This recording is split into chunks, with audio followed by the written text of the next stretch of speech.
ইনকিলাব মঞ্চ যে সময় বেঁধে দিয়েছে এবং তারা যে আজকে তাদের জমায়েতটা থেকে বেরিয়ে এসছেন, আমি এটাকে সাধুবাদ জানাতে চাই। ইনফ্যাক্ট আমি এই কথাটা বলছিলাম যে তারা এই জমায়েতটা খুব বেশি দীর্ঘ করা উচিত হবে না, কারণ দেশে এক ধরনের অস্থিতিশীলতা তৈরির চেষ্টা আছে।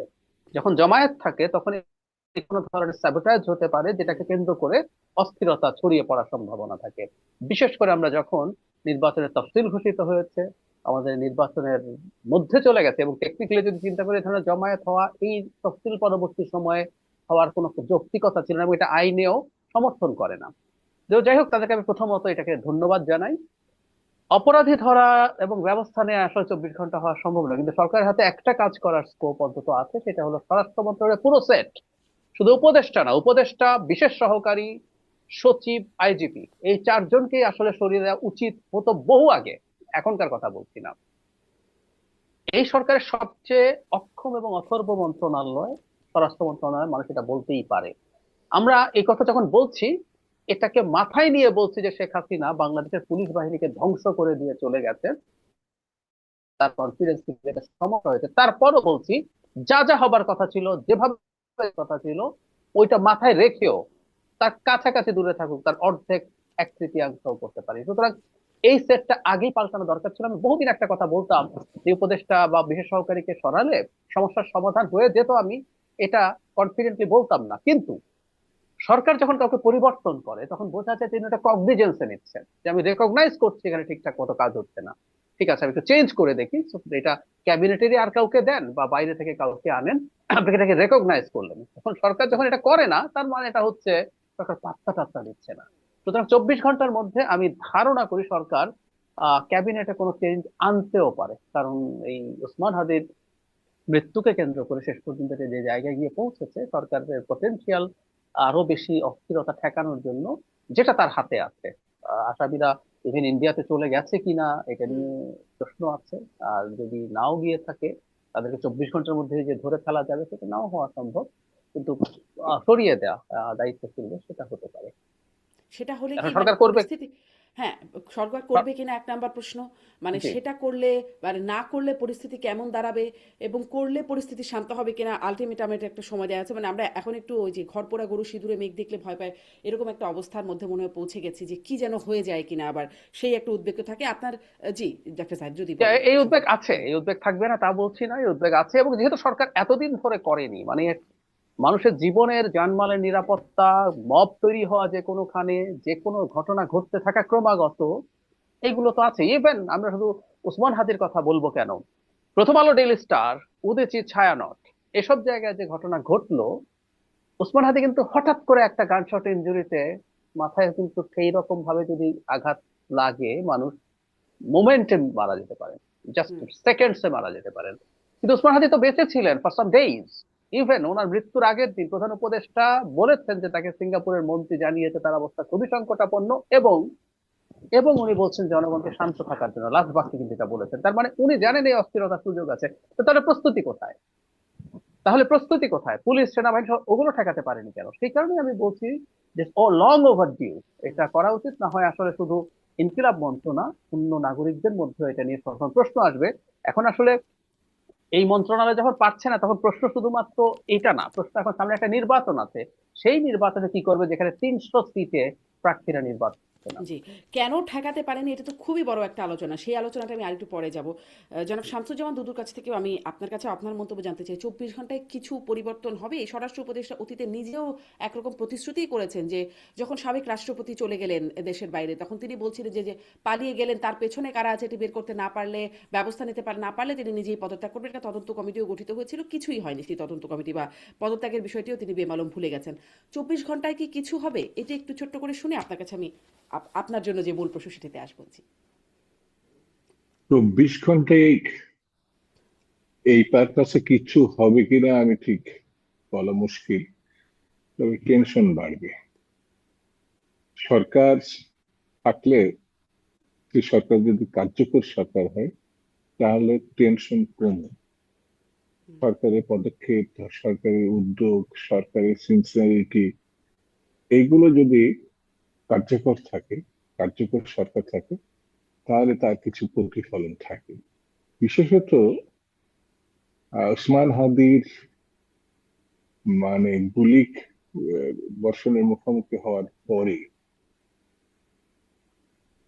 যারা হত্যাকারী হিসাবে বা খুনি হিসাবে অথবা গুলি বর্ষণকারী হিসাবে আমরা যাদেরকে পরবর্তীতে দেখেছি, চিহ্নিত করেছি, তার বাইরের কিছু মানুষকে গ্রেপ্তার করা হয়েছে, কিন্তু আসল ক্রিমিনাল হিসাবে যাদেরকে আমরা দেখেছি বা প্রচার মাধ্যমে বা সরকারের বিভিন্ন মহল বিশেষের বক্তব্যে তারা কিন্তু কেউ গ্রেপ্তার হয় না। মিডিয়ার মারফত আমরা জেনেছি তারা দেশ থেকে চলে গেছে, সত্য মিথ্যা আমি জানি না। হুম। তবে 24 ঘন্টা যারা আলটিমেটাম দিয়েছে তাদের প্রতি আমার সহানুভূতি আছে, কারণ তারা একটা চরম ফ্যাসিস্ট, মানে হত্যাকারী, লুটেরা, তাদেরকে পতন ঘটানোর ব্যাপারে তারা আহ, বিশেষ ভূমিকা রেখেছেন। তাদের উদ্যোগ, উদ্যম, সাহসিকতার প্রতি আমার শ্রদ্ধা আছে। যে ছেলেটি শহীদ হয়েছে বা আত্মাহুতি দিছে, সে গণতন্ত্রের পক্ষের মানুষ, যে শৃঙ্খলা, সে একটি নতুন বাংলাদেশের স্বপ্ন দেখেছে। এটা তো কখনো অন্যায় হতে পারে না।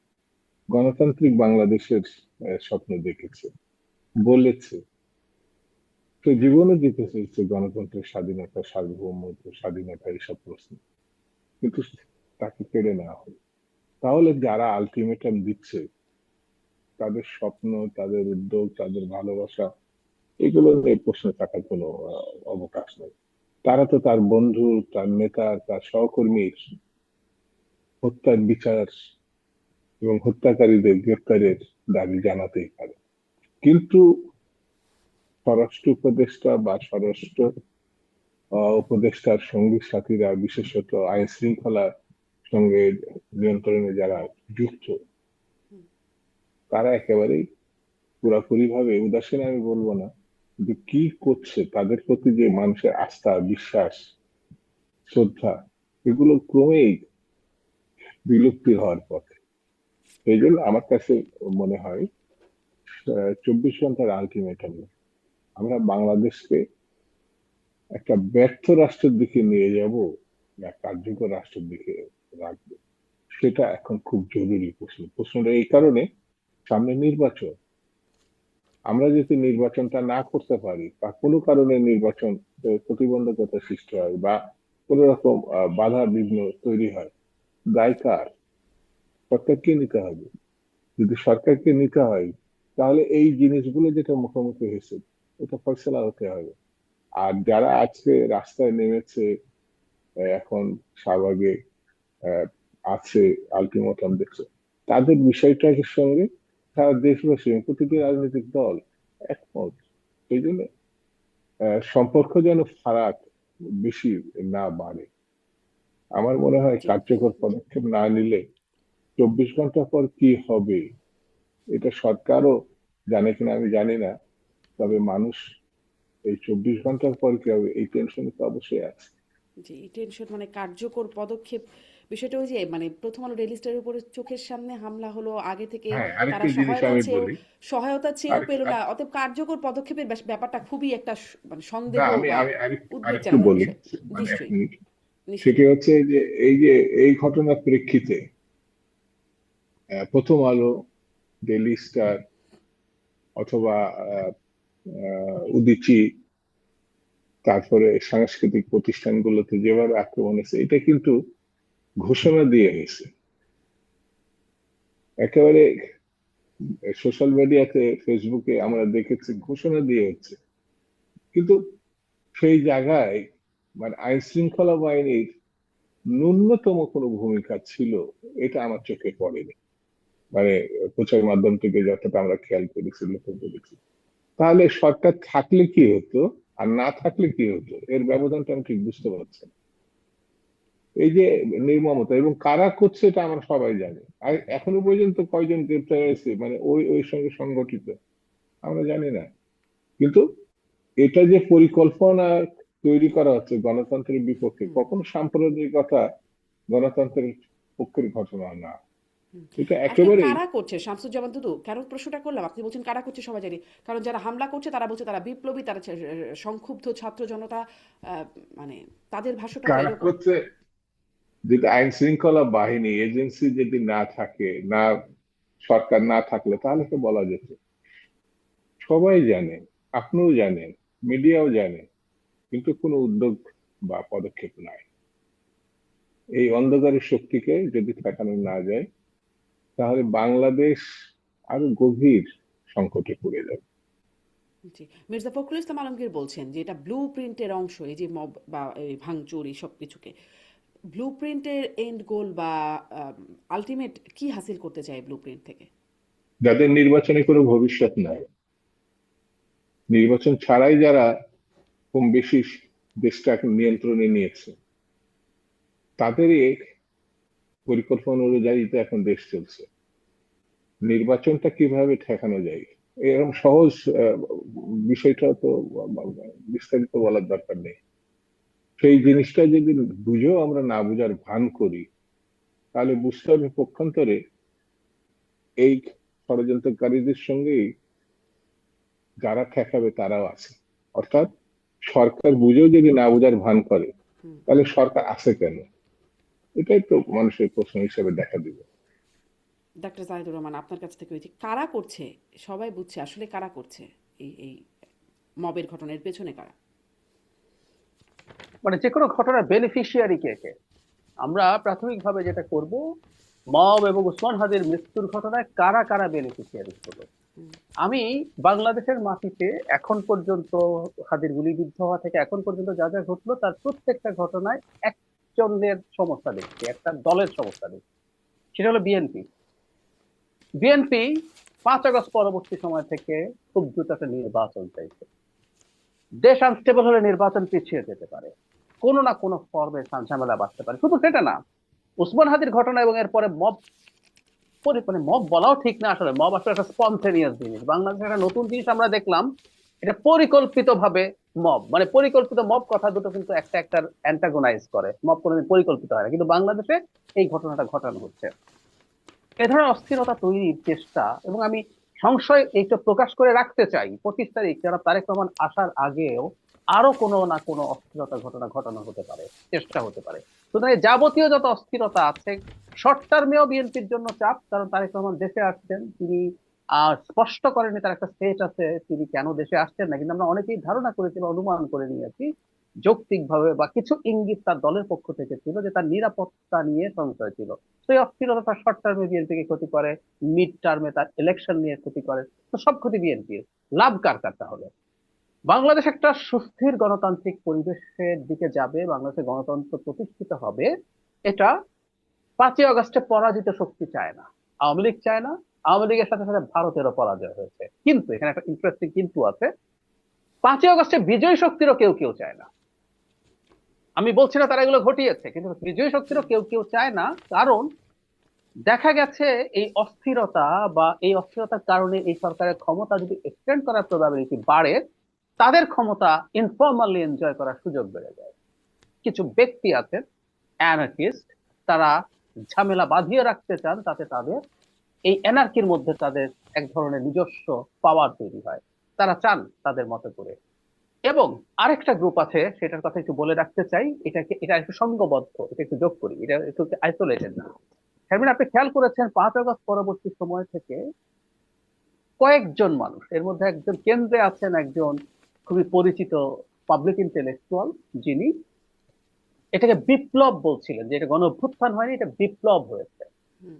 এবং তিনি 5ই আগস্ট থেকে ক্রমাগত চেষ্টা করেছেন এটা করতে, যে ইভেন ডক্টর ইউনূস শপথ নেওয়ার পরও, যে এটা আসলে একটা বিপ্লবী সরকার হওয়া উচিত, যে সংবিধান ছুঁড়ে ফেলে দেবে, দিয়ে সে নতুন করে ফরমানের মাধ্যমে দেশ চালাতে থাকবে, তারপর একটা নতুন সংবিধান লিখবে, তার অধীনে গিয়ে নির্বাচন হবে। এই কথাগুলো অ্যাম্প্লিফাই করেছে দেশে এবং দেশের বাইরে থাকা কিছু ইনফ্লুয়েন্সার। তার পরবর্তীতে ইভেন এখন যারা এনসিপিতে আছেন, আপনি খেয়াল করবেন উসমান হাদির মৃত্যুর পর গুরুত্বপূর্ণ 3জন সদস্য অন্তত আমার চোখে পড়েছে বিপ্লবের ডাক দিয়েছেন, সবাই মাঠে থাকবেন, বিপ্লব এবার সম্পন্ন করে যাব, নিষ্পন্ন করে যাব, অথবা বিপ্লবে যে কাজটা করা হয়নি সেটা এবার করব, এই আলাপগুলো তারা মাঠে বসে বসে দিয়েছেন।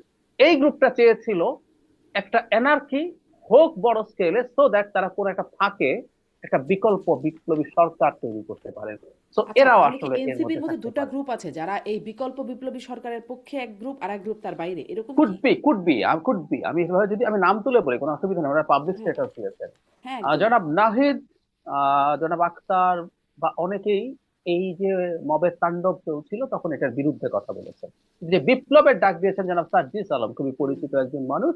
নাসিরুদ্দিন পাটোয়ারি, উনি রেভলিউশন লিখে একটা শব্দ লিখে একটা স্ট্যাটাস দিয়েছেন। এবং জনাব সাইফ মুস্তাফিজ, তিনিও এই বিপ্লব ঘটাতে হবে, সুযোগ এসছে, বিপ্লবটা শেষ করে যেতে হবে। তো তাদের মধ্যেও এই ধরনের বিভেদ থাকতে পারে, কারণ হলো তাদের সর্বোচ্চ নেতৃত্ব বলেনি। তবে আমি এখানে সর্বোচ্চ নেতৃত্বের একটা জায়গায় দায় দেই, তাদের আসলে ক্লিয়ার করতে হবে যে তারা এই যে বক্তব্যগুলো আসছে, কারণ প্রত্যেকে দায়িত্বপ্রাপ্ত ব্যক্তি। এটা হুম, শুধু এখানে না, আমি যদি একটু পেছনে যাই, জনাব হাসনাত আব্দুল্লাহ যখন বলেন সেভেন সিস্টার্স কে তারা ভেঙে দিতে চান দেশে, তা ভারতের বিচ্ছিন্নতাবাদীদেরকে আশ্রয় দিয়ে যদি ভারত আমাদের দেশের বিপদ করে, মানে শেখ হাসিনা বা তার সাঙ্গপাঙ্গর কথা বলতে যদি রাখে, এই যে হুম। বক্তব্যটা ইটসেলফ এনসিপি ধারণ করে কিনা, তারা একটা স্টেটমেন্ট দিয়েছে, ঠিক সে একইভাবে এইরকম এই বক্তব্যগুলো তারা ধারণ করছেন কিনা সেটা তাদের ক্লিয়ার করা দরকার ছিল। যেহেতু করেন নাই, আমরা এখন পর্যন্ত বলবো যে এক ধরনের সায়ও হয়তো সর্বোচ্চ নেতৃত্বের আছে। ওই যে একটা বিখ্যাত কথা আছে না, গুড কপ ব্যাড কপ খেলা, কেউ একজন এটা বলবে, আবার হুম, হুম, তাদেরই হুম, সাথে হুম। কেউ একজন গুড কপ হবে, হতেও পারে এটা। জি। আহ, মানে ভারত বিরোধিতার জায়গা যেটা, সেটার প্রসঙ্গে আমি একটু কথা বলবো। জনাব শামসুজ্জামান দুদু, এর মধ্যে আমরা কিন্তু দেখলাম যে একজন বিএনপি নেতার বাড়িতে তালাবদ্ধ করে আগুন দেয়া হলো। সেই বাড়িতে তার শিশু মেয়ে, 7 বছরের মেয়েটি মারা গেল। বংশালে বিএনপির কার্যালয়ে অগ্নিসংযোগ করা হয়েছে, সেই খবরটিও দেখলাম গণমাধ্যমে। মানে এগুলো কারা করছে, কেন করছে, আপনারা কিছু জানেন? এখনো পরিষ্কার না, যেহেতু তদন্ত পর্যায়ে আছে। তবে এটা বলা যায়, যারা বিএনপির লক্ষ্য অথবা বক্তব্য বিরোধী, অর্থাৎ যারা নির্বাচনের মধ্য দিয়ে একটি নির্বাচনী মানুষের ভোটাধিকার প্রয়োগের মধ্য দিয়ে একটি নির্বাচিত সরকার প্রতিষ্ঠা হোক, গণতন্ত্রের দেশ ফিরুক, এটা যারা বিরোধী, আমার কাছে মনে হয় তাদের সঙ্গে এদের সংশ্লিষ্টতা থাকতে পারে। একটু আগে ডাক্তার জাহিদ সাহেব বেশ চমৎকার একটা কথা বলেছেন, সেটি হচ্ছে এইসব ঘটনার মধ্যে দিয়ে কারা লাভবান হচ্ছে, বেনিফিশিয়ারি কারা। তো কারা এরকম একটি অস্থির পরিস্থিতির মধ্যে দেশকে রাখতে চাচ্ছে, এটা আমরা সবাই জানি এবং সবাই বলেছি যে সামগ্রিক যে সংকটটা দেখা দিয়েছে দেশে, এটা প্রতি সরকার, প্রতি স্বৈরতান্ত্রিক ফ্যাসিস্ট সরকার সকল ইনস্টিটিউশন, গণতান্ত্রিক ইনস্টিটিউশন ধ্বংস করে দিয়েছে, এটা তছনছ করে দিয়েছে। যে কারণে বাংলাদেশে আহ, এখন চট করে একটি ভালো নির্বাচন করাও খুব কঠিন ব্যাপার। সম্মিলিত প্রচেষ্টায় এটা সম্ভব হতে পারে। তো সেই গণতান্ত্রিক ব্যবস্থায় যেটা আমরা মুক্তিযুদ্ধের মধ্য দিয়ে অর্জন করেছিলাম, সেই গণতন্ত্র কখনো এসেছে, কখনো চলে গেছে। কিন্তু গণতন্ত্রের জন্য একটি জাতি যুদ্ধ করেছে, স্বাধীনতার জন্য যুদ্ধ করেছে, এমন জাতি তো দক্ষিণ পূর্ব এসে একটাই আছে, সেটা হচ্ছে বাঙালি জাতি, বাংলাদেশি জাতি। এই জাতির গণতন্ত্রের প্রতি যে সহমর্মিতা, মায়া, ভালোবাসা, এটা কিন্তু বারবার তারা প্রমাণ করেছে। সেই কারণে এখন যারা এই যে শিশু কন্যাটাকে হত্যা করলো, এই বংশালে আগুন দিলে পার্টি অফিসে, বা অন্যান্য বিচ্ছিন্ন ভাবেও তারা এটা করছে, তারা কিন্তু বিএনপি কে মোকাবেলা করতে চাচ্ছে না। তারা একটি সন্ত্রাসমূলক পরিস্থিতির মধ্যে তারা ক্ষমতাকে রক্ষা করতে চাচ্ছে, এটা আমার কাছে মনে হয়। যেমন একটু আগে আপনাকে যেটা বললাম, যে নির্বাচনের ভবিষ্যৎ কাদের নয়, যেমন প্রতি সরকার তারা তো এমনিতেই নিষিদ্ধ, তারা নিজেরাই ক্ষমতায় থাকা অবস্থাতে বুঝছে বুঝছে যে ফেয়ার ইলেকশন হলে তারা থাকবে না। তো ন্যূনতম গণতান্ত্রিক ভাবনা চিন্তার মধ্যে তারা থাকলে সেই সময় তারা, এখন যে পরিস্থিতি হয়েছে, এত বড় ঝুঁকি তারা নিতে পারে না। তারা নিশ্চিতই ছিল, ফ্যাসিস্ট শক্তি অবশ্য আহ, এটাই মনে করে যে গায়ের জোর যতক্ষণ পর্যন্ত আছে, শক্তি যতক্ষণ নিয়ন্ত্রণ নিয়ন্ত্রণ করতে পারছে, ততক্ষণ পর্যন্ত তারা থাকবে এবং থাকছে। তো এখন প্রতীক সরকার অর্থাৎ আওয়ামী লীগের যারা পলায়নবাদী, যারা ভারতে তো আছে এবং এই দেশেও কিছু আছে তাদের অনুচর, তো তারা মিলেমিশে মনে করছে নির্বাচন হলে তাদের ভবিষ্যৎ নাই। আর নাই বলে যতক্ষণ পর্যন্ত নির্বাচন ঠেকিয়ে একটি অবস্থা করা যায়, ততক্ষণ পর্যন্ত মানে তারা হলে তাদের ভবিষ্যৎ শক্তি নাই, বা না হলে ক্ষমতা কি প্রয়োগ ভবিষ্যৎ, করবে। জনাব শামসুজ্জামান দুদু? হলে ভবিষ্যৎ নাই, না হলে কি তারা ভবিষ্যৎ? বিভিন্ন ভাবে তো ক্ষমতা, যেমন এটা নিশ্চিত যে এখনো পর্যন্ত প্রশাসনে, আইন শৃঙ্খলা বাহিনীতে তাদের অনুসারী নাই, এটা তো বলা ঠিক হবে না।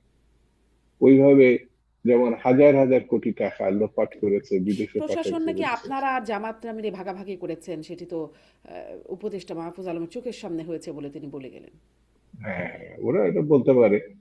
যেমন ওদেরই একজন সঙ্গী বলেছিল যে আগামী দিনে নির্বাচন হলে বিএনপি খুব বেশি হলে টেনে টেনে 50টা সিট পেতে পারে, তার উপরে না, নিচেও হতে পারে। 250, 300 সিট তাদের দল পেতে পারে, অর্থাৎ এনসিপি। এটা তো তারা একসময় বলেছে, প্রকাশ্যে বলেছে। তো তাদের ভাবনা চিন্তা এরকম নেই। তারা ক্ষমতায় থাকলো আর অন্যরা এসে সবকিছু ঠিকঠাক করলো, এটা ছেলে মানুষের অবশ্য, তারা ছেলে মানুষের বক্তব্য দিতে পছন্দ করে। যেমন একটা লাশ, আমরা 10টা লাশ চাই, এটা হাসিনার সঙ্গে মিল আছে।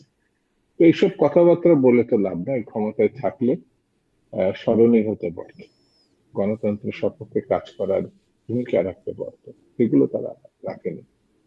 তো এখন এখন সেই কারণে আমার কাছে মনে হয়েছে যে যত তাড়াতাড়ি যে নির্বাচন মুখী করা যাবে দেশকে, তো পরিস্থিতি যত দ্রুত নিয়ন্ত্রণ করে স্থিতিশীল করা যাবে, ততই দেশের জন্য ভালো হবে, এটা আমার কাছে মনে হয়। জি, ডক্টর জাহিদুর রহমান, এই যে হুমকি দেয়া হচ্ছে, মাহফুজ আলমের কথা যখন আসলো, তিনি যখন বলছেন যে লাশ নেব, আমাদের গায়ে হাত দেওয়া যাবে না, এরকম বক্তব্য বলছেন, এবং আরও তো অনেকেই প্রমিনেন্ট নন প্রমিনেন্ট অনেকেই কথা বলছেন, গালি উচ্চারণ করে বলছেন ছিঁড়ে ফেলবেন, মানে চিড়ে ফেলবেন, এইরকম কথাবার্তা বলছেন।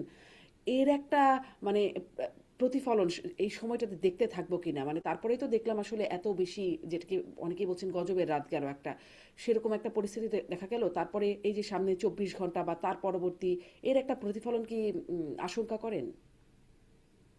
তার মানে এখানে খুবই প্যারাডক্সিক্যাল একটা ব্যাপার আছে, সেটা হলো একটা দেশ যখন স্বৈরাচারী শাসন ব্যবস্থার অধীনে দীর্ঘকাল থাকে, তখন মানুষের টলারেন্স নষ্ট হতে থাকে, এটা স্বাভাবিক। যেমন ধরুন শেখ হাসিনা আমাদেরকে বল প্রয়োগ করেছেন, আমরাও শেষ পর্যন্ত শেখ হাসিনাকে বল প্রয়োগের মাধ্যমেই ফেলার চেষ্টা করেছি। বল প্রয়োগ বলতে আমি পাল্টা গুলির কথা বলি, আমরাও কিন্তু বল প্রয়োগ করতে গিয়ে আমরা ভোটে তো তার পতন ঘটাইনি। এর আগেও BNP over the years repeatedly চেষ্টা করেছে বল প্রয়োগ করার মাধ্যমে, মানে তারা মিছিল করেছে, সমাবেশ করেছে, হরতাল ডেকেছে, তারা চেষ্টা করেছে তাদের মতো করে কি কাজ করার জন্য, পেরে ওঠেনি। তো এই বল প্রয়োগ করতে করতে যেটা হয়, আমাদের কিন্তু চরিত্রগত পরিবর্তন হয়ে যায়। ফলে আমরা নিজেদের যে টলারেন্সটা হারিয়ে ফেলেছি, মানে আমরা স্বৈরাচারের পতন ঘটাতে চেয়েছিলাম গণতন্ত্রের জন্য, কিন্তু আমরা টের পাই না যে আমরা আর গণতান্ত্রিক নই নিজেরা। আমরা মুখে নতুন বন্দোবস্তের কথা বলি, কিন্তু আমি আসলে পুরনো না, আরো প্রাচীন মধ্যযুগীয় বন্দোবস্তের কথা বলি। লাশের বদলে লাশ তো মধ্যযুগীয় কথাবার্তা, এটা যে বলা যায় না, এটা যে বলবো না, এই বোধটা নাই। প্যারাডক্সিক্যাল কেন বললাম? আবার সমস্যা হচ্ছে স্বৈরাচারের পতনের পর, যে স্বৈরাচার দীর্ঘদিন থাকে, আমরা মানে মধ্যপ্রাচ্যে যে আরব বসন্ত হলো সেটা দেখে দেখলাম যেটা, সেখানে আবার ডিজার্ভ করে ক্রিয়াশীল যে রাজনৈতিক দল এবং গোষ্ঠী আছে তাদের মধ্যে অনেক বেশি গণতান্ত্রিক মানসিকতা। কারণ ওই সময়টা কিন্তু খুবই অস্থির থাকে, ভোলেটাইল থাকে, একটা স্টেটের প্রতিষ্ঠানগুলো টিকে থাকে না। It's the same story everywhere, তিউনিসিয়াতে বলেন, ইজিপ্টে বলেন, আর যেগুলোতে সিভিল ওয়ার শুরু হয়ে গেছে, ওখানে যেটা হয়, এটা বেসিকটা খুব সোজা, যে একজন স্বৈরাচারী সরকার যখন ক্ষমতা এক্সটেন্ড করতে চায়, সে যেহেতু ভোট ছাড়া ক্ষমতায় থাকবে, তার কাজই হচ্ছে রাষ্ট্রের প্রতিষ্ঠানগুলো ভেঙে ফেলা। ফলে সে যতদিন থাকে ততদিন তাকে দেখে প্রতিষ্ঠানগুলো কাজ করতে থাকে। পুলিশ বাহিনী শেখ হাসিনাকে দেখে কি মারাত্মক পুলিশ বাহিনী ছিল, হুম। যখনই শেখ হাসিনা নাই পুলিশ বাহিনী হাওয়া হয়ে গেল, কারণ প্রতিষ্ঠান আসলে পুলিশ বাহিনী আর ছিল না। তো ওই সময়ের মধ্যে নিজেদের মধ্যে আসলে এই অস্থিরতা গুলো যতটা কমানো যায় অনেক বেশি গণতান্ত্রিক হওয়া দরকার, সেটা উচিত ছিল, অথচ হচ্ছে কিন্তু কিন্তু উল্টা। আর এই এনসিপি তরুণদের দিক থেকে বিশেষ করে মাহফুজ আলম, যিনি যাকে এক ধরনের তাত্ত্বিক বলে মানে মোটামুটি এগ্রি করা হয় এনসিপির, তিনি যখন এই ধরনের বক্তব্য দেন, এটা আমাদের এই অস্থিরতা ছড়িয়ে দিতে খুব সিরিয়াসলি সাহায্য করে, এবং এটা খুবই অ্যালার্মিং। আমি মনে করি এই জিনিসগুলো সরকারের কগনিজেন্সে নেওয়া দরকার, সরকারের এই ব্যাপারগুলোতে সতর্ক বার্তা জারি করা দরকার, কোনোভাবে কেউ যাতে কোনো রকম উস্কানিমূলক মানে কোনো কিছু ব্যবহার না করে। আমি আপনাকে একটা উদাহরণ দিই। ধরুন আমরা মব মব করছি, যে এরা পত্রিকা ভাঙছে, ছায়ানট ভাঙছে, ইত্যাদি ইত্যাদি। আপনি মিডিয়াতে পাবেন জাহাঙ্গীরনগর ইউনিভার্সিটির এক জাকসুর এক সিভিল নেতা, রাকসুর ভিপি, হুম। তারা প্রকাশ্যে বলছেন যে এগুলো শেষ করে দিতে হবে, এগুলো ধ্বংস করে দিতে হবে, প্রকাশ্যে বলছেন, এগুলো ডকুমেন্ট আছে। তো এগুলো যখন আপনি বলছেন, আপনি কি ব্যবস্থা নিয়েছেন? ঠিক একইভাবে যারা মাহফুজ আলম বা ওই সমাবেশে অন্যরা যা বলছেন বা অন্য জায়গায় যা বলছেন, যারা অ্যাগ্রেসিভ কথা বলছেন, স্ল্যাং ব্যবহার করছেন, এগুলো কিন্তু এই অস্থির সময়টাকে আরো বেশি অস্থির করে দিতেই পারে। সুতরাং কেউ কেউ বলেন যে সমাবেশে মাঠের রেটারিক একটু অ্যাগ্রেসিভ হতেই পারে, হুম। কিন্তু কোনোভাবেই এটা সেই সময় না। এটা খুবই খুবই ভোলাটাইল একটা সময় আমরা। আমি এই বিষয়টা শামসুজ্জামান দুদু আপনার কাছে শুনতে চাই। আনিস আলমগীর তিনি টক শোতে কথা বলেন, সাংবাদিক, তাকে বলা হচ্ছে তিনি নানান রকম উস্কানি দিয়েছেন, সন্ত্রাস দমন বিরোধী আইনে তাকে গ্রেপ্তারও করা হলো, তার বক্তব্যের মাধ্যমে তিনি উস্কানি দিয়েছেন। এইটা হচ্ছে তার একটা মূল অভিযোগ। আরও আসলে কি অভিযোগ সেটাও আমি খুব স্পষ্ট হতে পারিনি। সেটাকে উস্কানি ভেবে তাকে গ্রেপ্তার করা হলো। অন্যদিকে এই বক্তব্যগুলো চলছে নানান রকম স্ল্যাং ব্যবহার করে, নানান রকম হুমকি ধামকি, এবং তার প্রতিফলন দেখাও যাচ্ছে, ভাঙচুর হচ্ছে। আহ, এটা কি আসলে উস্কানি না? সরকার মানে এই বিষয়ে নিষ্ক্রিয়? আপনি এই প্রসঙ্গে কি বলবেন? নাকি এরা বিপ্লবী, তাই এরা করতেই পারে এটা? আমি ঠিক উস্কানি শব্দের সঙ্গে একমত না, যেভাবে তাকে বলা হয়েছে। আর সব ব্যাপারে মামলা এবং গ্রেপ্তার এই ব্যাপারেও আমি একমত না। আমরা দীর্ঘ 15-16 বছর ধরে যে আন্দোলন করেছি, যত মামলা এবং কথায় কথায় গ্রেপ্তার, গুম, অপহরণ, নির্যাতন, এটার মুখোমুখি হয়েছি। তো গণতান্ত্রিক ব্যবস্থা ফেরার একটা সম্ভাবনা দেখা দিয়েছে। তো ভিন্ন মতের একটা ব্যাপার থাকবে। এবং আনিস আলমগীর যে কথাগুলো বলছিলেন, সেগুলো জবাব দেওয়ার লোক থাকতে হবে। সরকারের পক্ষ থেকে না থাকলে অন্যান্য রাজনৈতিক দলগুলো সেগুলো জবাব সাংবাদিকতার ক্ষেত্রে থাকতে হবে। তবে একটি বিষয় হচ্ছে, অতীত সরকার সেটা নিষিদ্ধ রাজনৈতিক দল হিসাবে। তা আমরা এই সমাজে জানি যে নিষিদ্ধ যে পণ্য সেটা ব্যবহার করা, প্রকাশ্যে আনা, এটা আইনত দণ্ডনীয়। সেটি রাজনীতির ক্ষেত্রে একসময় কমিউনিস্ট পার্টি যারা সশস্ত্র পন্থায় ক্ষমতা দখলের মধ্য দিয়ে নির্বাচনের না, তারা কিন্তু নিষিদ্ধ ছিল, এবং সেটা স্বীকারে প্রত্যয় করেছে শেখ মুজিব। তো তার মানে তো সেটা শিকদার তার রাজনৈতিক আদর্শ বা তার রাজনৈতিক লক্ষ্য এটা সাধারণ খনির মতো না তো। তার রাজনীতি সম্বন্ধে ভিন্ন মত থাকতে পারে, বিতর্ক থাকতে পারে। তা আনিস আলমগীরের যে বিষয়টি, সে একটি নিষিদ্ধ সংগঠনে, যে সংগঠন হাজার হাজার লক্ষ লক্ষ কোটি টাকা পাচার করছে, এটা বড় কথা না। দেশটা গণতান্ত্রিক ধারা থেকে পুরোপুরি ভাবে আহ, আপনার স্বৈরতান্ত্রিক এবং ফ্যাসিজমের যে ধারা, সেই ধারায় নিয়ে গেছে গায়ের জোরে। আমরা যদি 71 সালের মুক্তিযুদ্ধের সময় যারা গণতন্ত্রের বিরুদ্ধে বা মুক্তিযুদ্ধের বিপক্ষে অবস্থানে, তারা তাদেরকে অপরাধী ভাবে, তাহলে পরে এই যে গত পতিত সরকার একই ব্যাপার। কিন্তু তাদেরকে তো সেই অপরাধী ভাবা ব্যাপারে হচ্ছে না, তাদের তো অপরাধী ভাবা হ্যাঁ, হচ্ছে না। অপরাধী কেন? কোথায়? কারণ শেখ তারা হাসিনা তো নিষিদ্ধ না। যে তারা তো নিষিদ্ধ আইনত হচ্ছে দণ্ড, না, তাদের বিরুদ্ধে তো আইনগত ব্যবস্থা নেওয়া হচ্ছে না, বা তারা তো মানে রাজনীতি করতে না পারছে না। যেমন এই যে পতিত সরকারের দখলদার প্রধানমন্ত্রী বলল, তাকে যে দণ্ডিত করা হয়েছে আইনের মধ্য দিয়ে। তো এই এই দণ্ডের মধ্যে তো তাদের সমর্থক, শুভানুধ্যায়ী, এদের তো বোঝা উচিত যে তারা কোন পক্ষ অবলম্বন করেছে। সেই জায়গায় তাকে গ্রেপ্তার বা মামলা, এটাকে আপনি বাদ দিবেন কিভাবে? ও যদি একটি সুস্থ গণতান্ত্রিক ধারার পক্ষে, ও যদি ওই ধারার পক্ষে থেকে কথা বলে, নিষিদ্ধ সংগঠন অথবা ফ্যাসিজমের পক্ষ অবলম্বন করলে, তাহলে আপনার তার প্রতি সহমর্মিতা। গত সরকারের সময় যারা, আমরা নিজেরাও, সে মানে আপনি কি রাজনীতিবিদ, মনে সে করেন আনিস আলমগীরকে সাংবাদিক, গ্রেপ্তার করাটার একটা মানে যৌক্তিকতা আছে? যৌক্তিক এটা আদালত বলবে। আমি তার ফ্যাসিজমের পক্ষে, যেমন হিটলারের নাৎসির অনুসারীরা এখনো যদি কোনো জায়গায় থাকে, তার বয়স যদি 100 হয়, সে গ্রেপ্তার হবে, সে বিচারের মুখোমুখি হবে। তো তার সে তো যে পক্ষ অবলম্বন করেছে, সেটা তো নাৎসিদের যে সংগঠনের অনুসারী আওয়ামী লীগ বাংলাদেশে, সেই নাৎসির পক্ষ অবলম্বন করেছে। গণতান্ত্রিক বিরোধী 15 বছর কোনো নির্বাচনই হয়নি, সেই নির্বাচন না হওয়াটাকে সে ভালো যদি মনে করে, বা সেই শক্তি, সে একবারের জন্য 3বারের নির্বাচনকে বিরোধিতা করছেন। হুম। সেই জন্য না, আনিস তিনি আলমগীর আসলে এই ওই তিনবারের নির্বাচন তারিখে, যে খারাপ হয়েছে বা নির্বাচন যে হয়নি এটা তো অবশ্য তিনি বলেছেন বিভিন্ন, মানে আমার অনুষ্ঠানেও বলেছেন আমি বলে লিখি আমি নাই। বললাম আর কি। তিনি এই না, বিষয়টাকে আপনি ডক্টর জাহিদের সাথে আপনার অনেক অনুষ্ঠান শো যেহেতু করেছেন, করছে, নিশ্চয়ই বলবেন। এটা ঠিক আছে। এবং সেটা যদি আপনার কোর্ট বিবেচনায় নেয়, দিতেই পারে। কত বড় বড় অপরাধী তো জামিন পেয়ে গেছে। এই যে একটা শুটার, যে হাদিকে গুলি করে মেরে ফেললো, খুন করলো, হুম। সে তো কোর্টের মাধ্যমে দিয়ে আসছে। হুম। আমি মনে করি যে সেখানে আসলে জামাত আহ, এবং বিএনপির আইনজীবীরা তাকে সহায়তা করেছে বলে জানা যাচ্ছে যে তার জামিন পাওয়াতে আনিস আমি আমি আলমগীরের জন্য। ওই প্রসঙ্গে যাব না। সহায়তা কে করছে, কি করেন, সেটা আমি বিতর্কে আমি যাব না। কোর্ট তাকে জামিন দিয়েছে। একটা ক্রিমিনালের পক্ষেও একটা আইনজীবী দাঁড়াতে পারে, হুম, নিশ্চয়ই। আইনে দিয়ে। তো ক্রিমিনালের পক্ষে যদি আইনজীবী দাঁড়ায়, তো তার তো কিছু লজিক থাকতে পারে, তার তো কিছু ভাবনা থাকতে পারে। সেটি যদি উইন করে, তো খুনি তো অনেক সময় মুক্তি পেতে পারে, সেটা রিজন থাকতে পারে, কোর্ট দিয়ে কি মনে করে। তো আমি সেই বিতর্কে যাচ্ছি না, কারণ আমি নিজে আইনজীবী না। আমি সাধারণ দৃষ্টিতে যেটা মনে করি, যে অতীত সরকারের পক্ষ অবলম্বন করে আপনি একই সঙ্গে স্বাভাবিক জীবনযাপন করবেন, বাসায় থাকবেন, ঘুরে বেড়াবেন, এটা তো খুব কঠিন ব্যাপার হবে।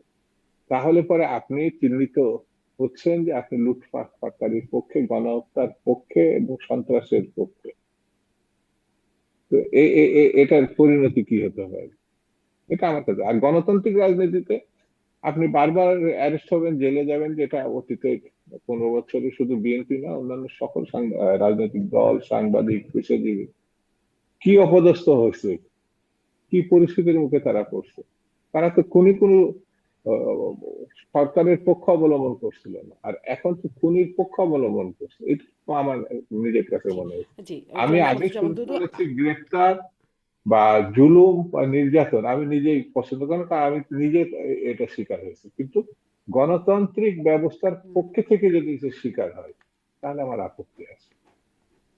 জি, কিন্তু জি, ফ্যাসিজমের পক্ষ নিয়ে বা খুনির পক্ষ নিয়ে বা লুটেরার পক্ষ নিয়ে আপনি হলে তো এক জিনিস হলো না। জি, জনাব শামসুজ্জামান দুদু আপনার অবস্থান স্পষ্ট। আদালতের কথা বলছেন, আদালত বেগম জিয়াকেও কারাদণ্ড দিয়েছিলেন, তারেক রহমানকেও কারাদণ্ড দিয়েছিলেন। আমি ডক্টর জাহিদুর রহমান আপনার কাছ থেকেও একটু শুনতে চাই যে আসলে আনিস আলমগীরের গ্রেপ্তার, জনাব শামসুজ্জামান দুদু বলছিলেন যে ফ্যাসিজমের পক্ষে হলে, আপনি শুনছিলেন যে লুটপাট ফ্যাসিজমের পক্ষে হলে তার তো সাধারণ জীবনযাপন করার কথা না। কিন্তু আমরা দেখছি আসলে বিভিন্ন মানবাধিকার সংস্থা, বিভিন্ন সাংবাদিকদের, আন্তর্জাতিক সংস্থা তারা প্রতিবাদ করছে এই বিষয়টির। আহ, এটারও মানে ভবিষ্যৎ কি হতে যাচ্ছে আপনি কিভাবে দেখেন? আপনি যেটা বলছেন রাইটলি, ওনার সাথে আমি শো করেছি এবং ওনার বক্তব্যের সাথে আমার তীব্র দ্বিমত আছে। আমরা অন নিশ্চয়ই। রেকর্ড মাঝে মাঝে বেশ টাফ ডিবেট করেছি। তার কথাকে আমার খুব যৌক্তিক মনেও হতো না, ফ্র্যাঙ্কলি স্পিকিং। এখন প্রশ্ন হচ্ছে তার উপরে যা হলো সেটা হওয়া কেমন হয়েছে। আমি আসলে এটা একেবারেই অনুচিত হয়েছে বলে মনে করি। কেন? আমরা রাষ্ট্রকে যেভাবে বুঝতে চাই, রাষ্ট্রের বোঝাবুঝিটা কিরকম। রাষ্ট্র মানে হচ্ছে এমন একটা চুক্তি নাগরিকের সাথে রাষ্ট্রের। সে এই চুক্তির বলে তার অনেক কিছু রাষ্ট্রকে দিয়ে দেয়। যেমন আপনি একটা রাষ্ট্রে বাস করে বলতে পারেন না যে আমি ট্যাক্স দেবো না, আপনাকে ঘাড় ধরে ট্যাক্স দিয়ে যাবে সে। না হলে আপনাকে ফৌজদারি মামলা দিতে পারবে। এর বিনিময়ে আমি কিছু জিনিস রাষ্ট্রের কাছ থেকে পাই, সেটা হচ্ছে আমি আইন দ্বারা পরিচালিত হব। আমি যতক্ষণ পর্যন্ত কোনো আইন ভাঙবো না, ততক্ষণ পর্যন্ত আমি কোন রকম রাষ্ট্রের কোনো কোয়ার্সিভ স্টেটের মুখোমুখি হব না। কোনো ব্যক্তি আমার বিরুদ্ধে যদি কিছু করে, রাষ্ট্র আমার মধ্যস্থতা করে সিদ্ধান্ত নেবে যে কে ঠিক করেছে। এর মধ্যে আনপ্লেজেন্ট থাকতে পারে। একটা জিনিস মনে রাখতে হবে, কোনো কিছু আমার ভালো লাগছে না ডাজন্ট নেসেসারিলি মিন এটা বেআইনি। আনিস আলমগীর আওয়ামী লীগকে সফটলি প্রমোট করার চেষ্টা করেছেন, এটা ভুল না। হুম, কিন্তু একটা জিনিস মনে রাখতে হবে, আনিস আলমগীরকে সরিয়ে রাখে। যেমন ধরুন, আমি আওয়ামী লীগের রাইট নিয়ে কথা বলি, তো আওয়ামী লীগের মানুষজনকে যখন পেটানো হয় রাস্তায় ফেলে, এখন আমরা যদি বলি আওয়ামী লীগ করেছেন বলে পেটানো হতে পারে, আমি একদম একটা স্পেসিফিক উদাহরণ দিই। 5 আগস্ট পরবর্তী খুব অল্প সময়ের মধ্যে সুপ্রিম কোর্টের বিচারক শামসুদ্দিন চৌধুরী মানিক গ্রেফতার হন। তাকে ওখানেই শারীরিকভাবে হেনস্থা করা হয়, পরে কোর্টে আসার পর ওখানে হেনস্থা করা হয়, ওনাকে জেলে নেওয়ার পর উনি রীতিমতো আক্রমণের শিকার হন এবং আহত হন, হসপিটালে নিতে হয়। আমি খুব স্ট্রংলি এটার প্রতিবাদ করেছিলাম। মজার ব্যাপার, শেখ হাসিনার বিরুদ্ধে বহু বছরের আমার খুব লম্বা অ্যাক্টিভিজমের হিস্ট্রি আছে।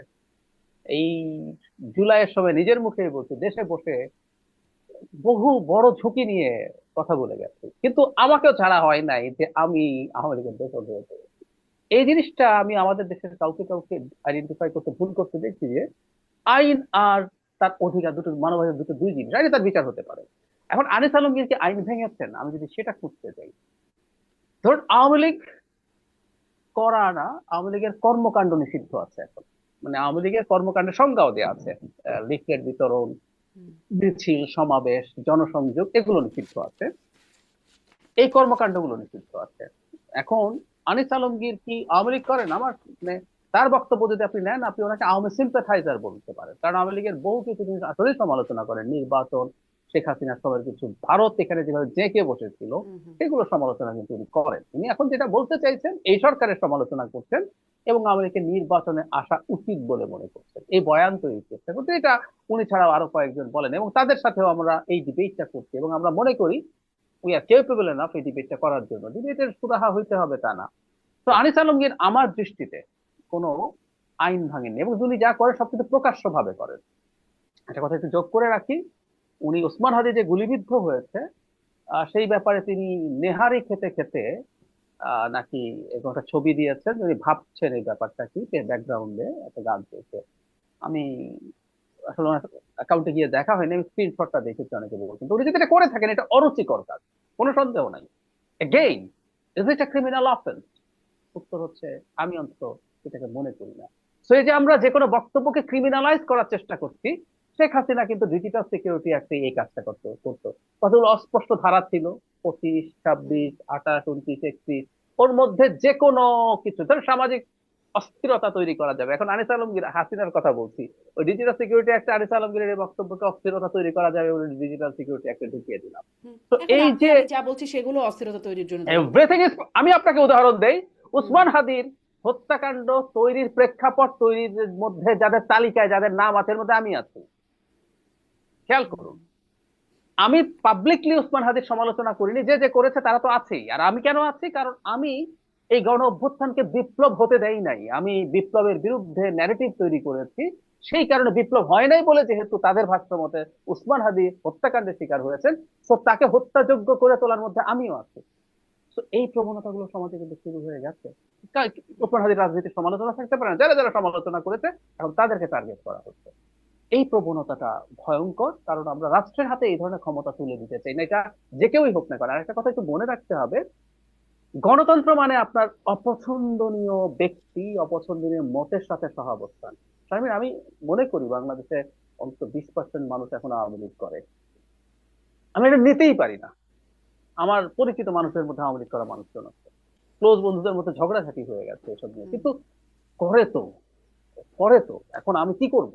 যতক্ষণ পর্যন্ত সে ক্রাইম করছে না, যতক্ষণ পর্যন্ত সে কোনো সুনির্দিষ্ট আইন ভাঙছে না, তত ওই আইন, আইন হলেই যে হবে তা না। আইনের মধ্যেও আমরা চ্যালেঞ্জ করি, আমরা ডিজিটাল সিকিউরিটি অ্যাক্ট নিয়ে কথা বলেছি, আমরা বিশেষ ক্ষমতা আইন নিয়ে কথা বলি, কারণ হচ্ছে এইগুলো আইন হিসেবেই খারাপ। কিন্তু তারপর একটা আইন করেন, তারপর একটা আইন করা হোক, ওই আইন করে ঠিক আছে, আওয়ামী লীগের ভোটের বা নির্বাচনের পক্ষে বললো তাকে জেলে যেতে হবে বলে একটা আইন বানিয়ে তারপর ধরেন। এগুলো করার মাধ্যমে আসলে ক্ষতি যেটা হয়ে গেল, আমি ওনাকে খুব সিগনিফিক্যান্ট মানুষ মনে করি না।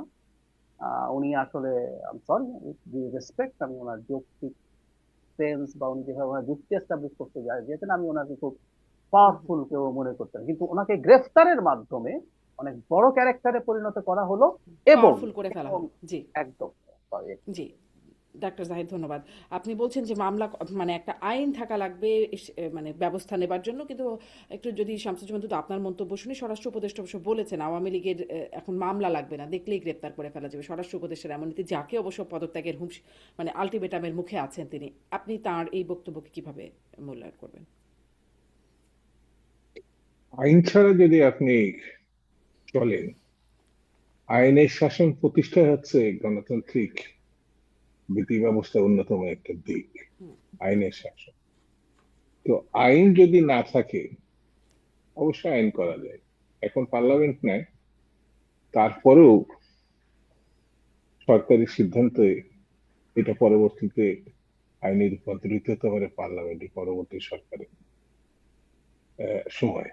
তো আইন না থাকলে, যেটা ডক্টর জাহিদ সাহেব বললেন, হ্যাঁ, এটা অবশ্যই আপনাকে গুরুত্বপূর্ণ ভাবে নিতে হবে যে আইন ছাড়া আপনি মুখে বললেও যে আওয়ামী লীগ করলে, আওয়ামী লীগ যেমন, আপনাকে বলি 73-74 সালের দিকে আমরা যখন ছাত্র রাজনীতি করি, তো ওই সময় এরকম একটি কথা হয়েছিল যে শেখ মুজিব সাহেব নিজে বলেছিলেন, নকশাল দেখা মাত্রই গুলি করো, দেখা মাত্র।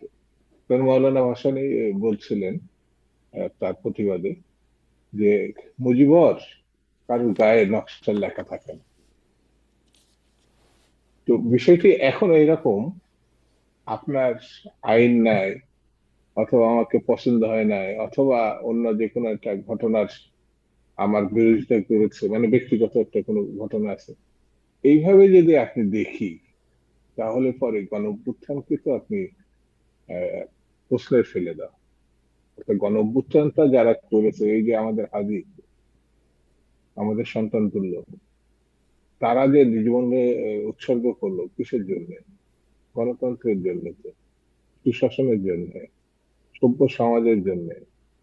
সেটি যদি না থাকে, হ্যাঁ, আমি অবশ্যই বলবো যে যেটা ডাক্তার জাহিদ বলেছেন, যেটা আপনি বলছেন, এবং ডক্টর ইউনূস সাহেবের সরকারের পক্ষ থেকে বলা হয়, আওয়ামী লীগ দেখা মাত্রই, তো আমাদের কি বলবো, সংস্থার উত্তরণ যে ঘটানো, সেটা যেন সবাই প্রতিযোগিতা করে কি করে খারাপের দিকে নেওয়া যায়, মানে ভালো কিছু না, খারাপের দিকে নেওয়া যায়, এটা যেন প্রতিযোগিতা শুরু হয়।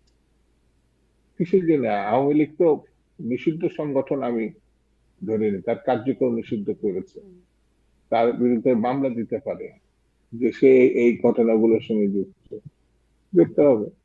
কিন্তু এটি আবার আওয়ামী লীগ যা করেছে, বা 15 বছর ধরে শেখ হাসিনা যেটা করেছে, তো একই কাজ এখনো যদি চলতে থাকে, তাহলে আমার মনে হয়, যেমন আমি একটু সংশোধন করি, সেটা হচ্ছে আনিকা আলমগীর, তার সঙ্গে ভিন্ন মত অবশ্যই থাকতে পারে। আমি নিজেও বললাম সে ফ্যাসিজমের পক্ষ অবলম্বন করেছে। এই যে ডক্টর জাহিদ যেটা বললেন, হ্যাঁ, এটা আমি জানতাম না, কথাগুলো এখন শুনলাম। হ্যাঁ, খারাপ লাগতেই পারে যে আদির গুলিবিদ্ধ হওয়ার পরে যে আহ, মানে ও ছবি টবি দিত ফেসবুকে, ওই সময় নেহারি খেতে খেতে ওই কথাগুলো, এটা রুচিকর তার মনে হয়নি, আমারও মনে হয়নি। তো ও অন্যভাবেই কথাগুলো আনতে পারে, এই জিনিসগুলো হয়তো তার বিপক্ষে গেছে। কিন্তু প্রশ্নটা যেটা হলো যে আওয়ামী লীগের রাজনীতির সুযোগ আসবে কি আসবে না, এটা আওয়ামী লীগই তাদের ভূমিকার মধ্য দিয়ে সামনে আসতে হবে।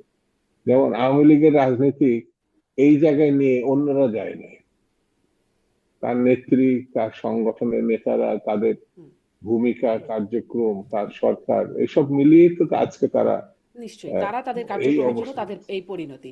জি, এখন সামনে এই তারা কি পরিণতি। করবে আর তাদের বিরুদ্ধেও কি হবে সেটিও নিশ্চয়ই আমরা দেখবো। জানাব শামসুজ্জামান তো একটু ওই প্রসঙ্গে ছোট ছোট করে আপনাদের কাছ থেকে জানতে চাই যে একটা ভারত বিরোধী এবং যুদ্ধান্তেহী যে একটা অবস্থান তৈরি হচ্ছে, সেটা নিয়ে আসলে বিএনপি কি অবস্থান ব্যক্ত করবে? মানে আমরা যেটি যেটি কথা ডক্টর জাহিদও বলছিলেন যে হাসনাতের সেই বক্তব্য, বিচ্ছিন্নতাবাদীদেরকে আশ্রয় দিতে হবে, সেভেন সিস্টার্স আলাদা করতে হবে। শুধু তো হাসনাত না, এর আগে আমরা রাওয়া ক্লাবের সভাপতি ব্রিগেডিয়ার আমান আজমি, তাদের মুখ মুখ থেকে শুনেছি, আমরা মাহমুদুর রহমান আমার দেশের সম্পাদক তার কাছ থেকে শুনেছি ভারত অঘোষিত যুদ্ধ মানে ইতোমধ্যেই ঘোষণা করে ফেলেছে না। সার্জিস আলম বলছেন উই আর ইন ওয়ার, ফেসবুকে তিনি স্ট্যাটাসে লিখছেন। এবং আমি দেখছিলাম যদি মানে ভুল না হয়, মানে ফেসবুকে অন্তত যা দেখছিলাম যে ওসমান হাদির স্ত্রী তিনি হিসেবে আখ্যায়িত করে বলা হচ্ছে যে তিনি বলছেন, মানে তিনি তার বক্তব্য আমি শুনছিলাম যে 18 থেকে 45 এই বয়সী মানুষকে ট্রেনিং করে ভারতের বিরুদ্ধে যুদ্ধের জন্য প্রস্তুত করতে হবে, এই আহ্বানও তিনি সরকারকে জানাচ্ছিলেন। মানে এই সেন্টিমেন্টটাকে আপনি কিভাবে দেখছেন? আপনি সবার কথা বললেন, সরকারের কথা বললেন না। সরকার মনে করছে ভারতের সঙ্গে সম্পর্ক উন্নয়নের জন্য তারা উদ্যোগী হয়েছে। আমি ব্যক্তিগতভাবে মনে করি ভারত বিরোধিতা এই দেশের মানুষ নিজেরা করেনি। ভারতের নানান ভূমিকাগত কারণে, যেমন গত 15 বছর ধরে, যেমন তৎকালীন দখলদার প্রধানমন্ত্রী বলেছে আমি এমন কিছু দিয়েছি, ভারতের পক্ষ থেকে এমন কোনো বক্তব্য আসেনি এই যে আমরা এমন কিছু বাংলাদেশকে দিয়েছি যে বন্ধুত্ব ভাঙতেই পারেন। অর্থাৎ আমরা শুধু দিয়েছি, তারা নিয়েছে।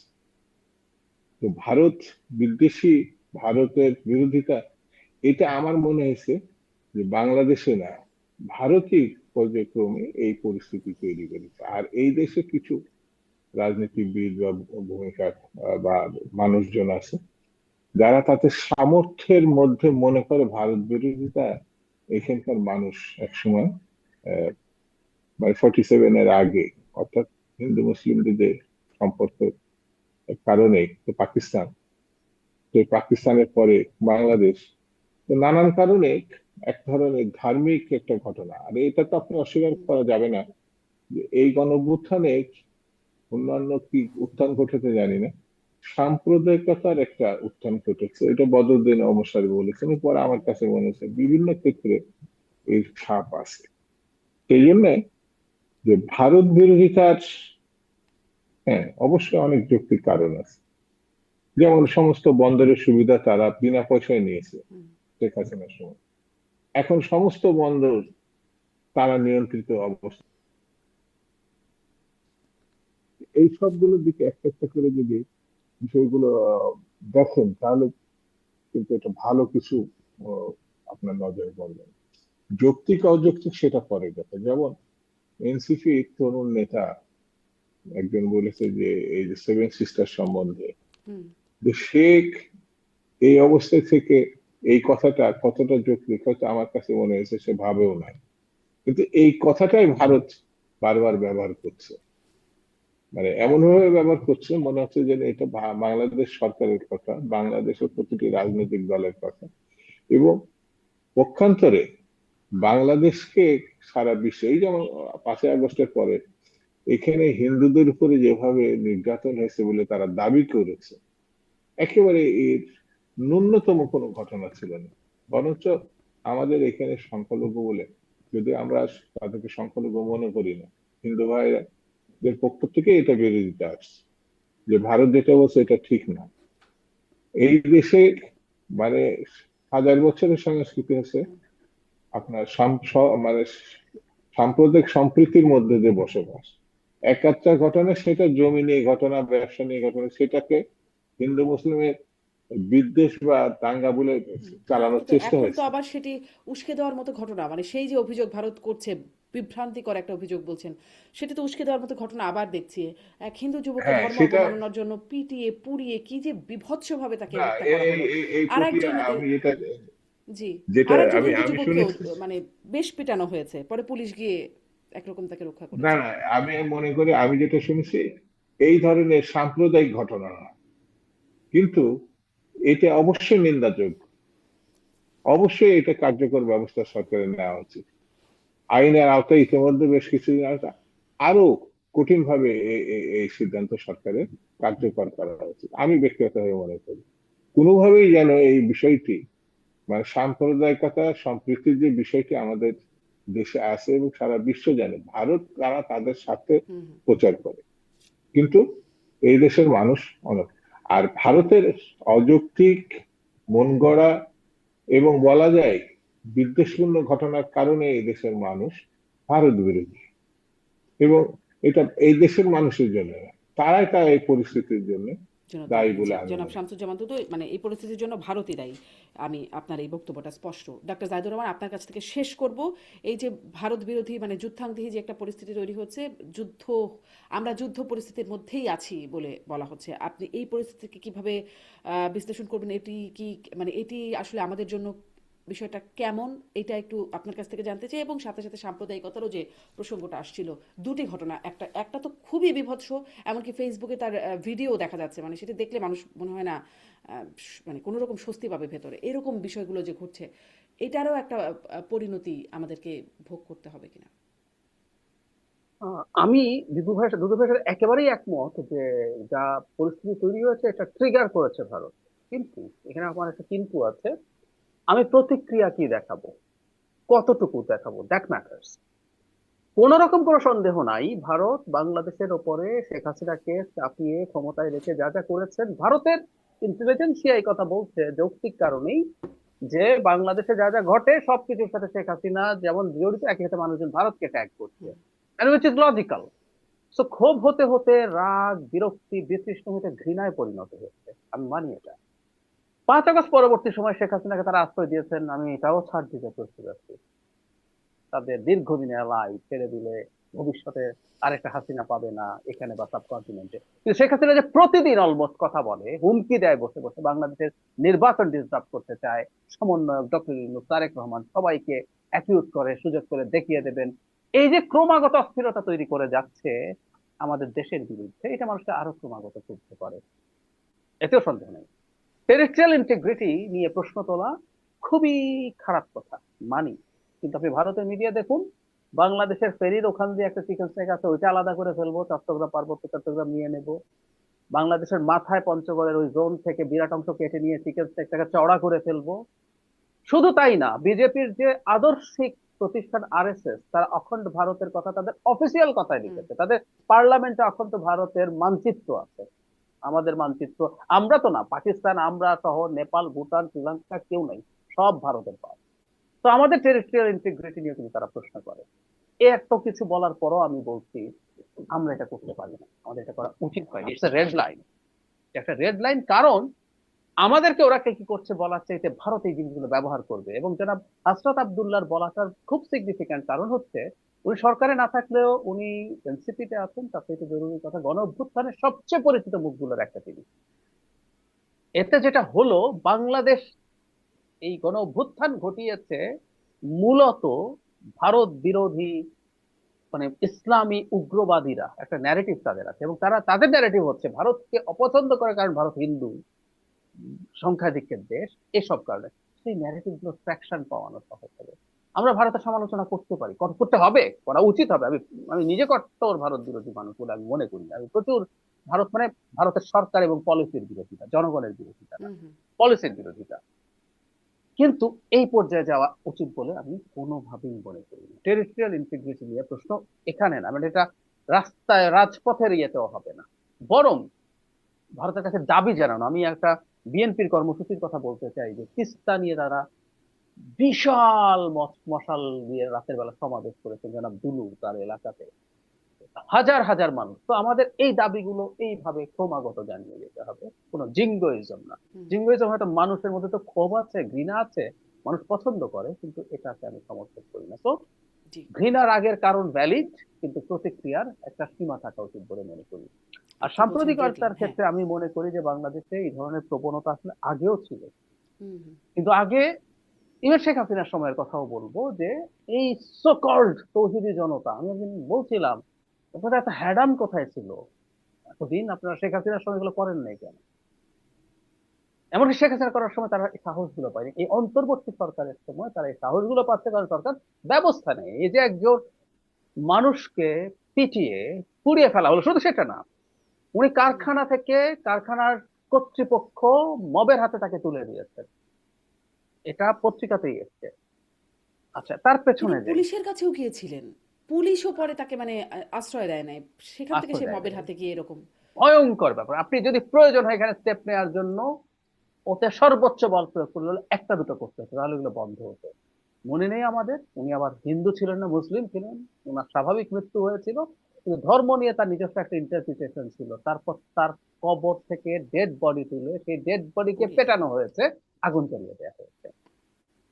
আমি এখন যেটা দেখছি এটা আসলে ঠিক যে সাম্প্রদায়িকতার অনেক বেশি উত্থান হয়ে গেছে তা না, বরং আইন শৃঙ্খলার সমস্যার কারণে এটা অনেক বেশি ঘটছে। আমি কিন্তু 100% নিশ্চিত নির্বাচনের পর যেই ক্ষমতায় আসবে, আমি ধারণা করি খুব বড় মার্জিনে বিএনপি ক্ষমতায় আসবে, আমি মোটামুটি নিশ্চিত এই ধরনের প্রবণতা একেবারে থাকবে। একটা শেষ প্রশ্ন, সবসময় শেষ প্রশ্নটা এরকমই হয়, নির্বাচন হবে তো, মানে পরিস্থিতি যেরকম এগোচ্ছে, নির্বাচন হবে তো ফেব্রুয়ারির 12 নির্বাচন তারিখ? হবে, নির্বাচন হবে, আমরা আরেকটু টার্ময়েলের মধ্যে দিয়ে যাব। হুম ইভেন তারেক রহমান আসার আগে এই যে 3-4 দিন সময় হুম আছে, হুম, এর মধ্যেও কিছু ঘটানোর চেষ্টা হতে পারে, মানে জনাব তারেক রহমানকে ভয় দেখানো। এর পরবর্তীতেও জার্নিটা খুব টফ না, জি এমনকি ইলেকশনের দিনও 300 আসনে যখন নির্বাচন হবে অপ্রীতিকর ঘটনা ঘটবে। এই নির্বাচন হুম, ডক্টর ইউনূসের ভাষ্য মতে শ্রেষ্ঠতম নির্বাচন হচ্ছে না, কিন্তু একটা গ্রহণযোগ্য নির্বাচন হবে। জি, মানে সহিংসতম না হলেই হয়, যেহেতু প্রার্থীরা নাকি এখন লাইসেন্স নিতে পারবে, অস্ত্র ক্যারি করতে পারবে। জনাব শামসুজ্জামান, যদি আপনার কাছে এক লাইনে কোনো সন্দেহ আছে, মানে আশঙ্কা হয় যে নির্বাচন হবে কিনা, নির্বাচন হবে তো ফেব্রুয়ারির 12 তারিখ? হ্যাঁ, আমার আমার কাছে মনে হয় যে আমি একটা জায়গার সঙ্গে হুম, এখন কিছু কিছু ঘটনা থাকতে পারে, বিতর্ক থাকতে পারে, বক্তব্য থাকতে পারে, কিন্তু নির্বাচনটা হবে। জি, অনেক নির্বাচনটা ধন্যবাদ। হ্যাঁ অবশ্যই হবে, এবং এটা হতে হবে, এটা জি, হতে হবে। অনেক ধন্যবাদ জনাব শামসুজ্জামান দুদু। আমরা আশা করি যেই 24 ঘন্টার আলটিমেটাম দেওয়া হচ্ছে সেই 24 ঘন্টার মধ্যে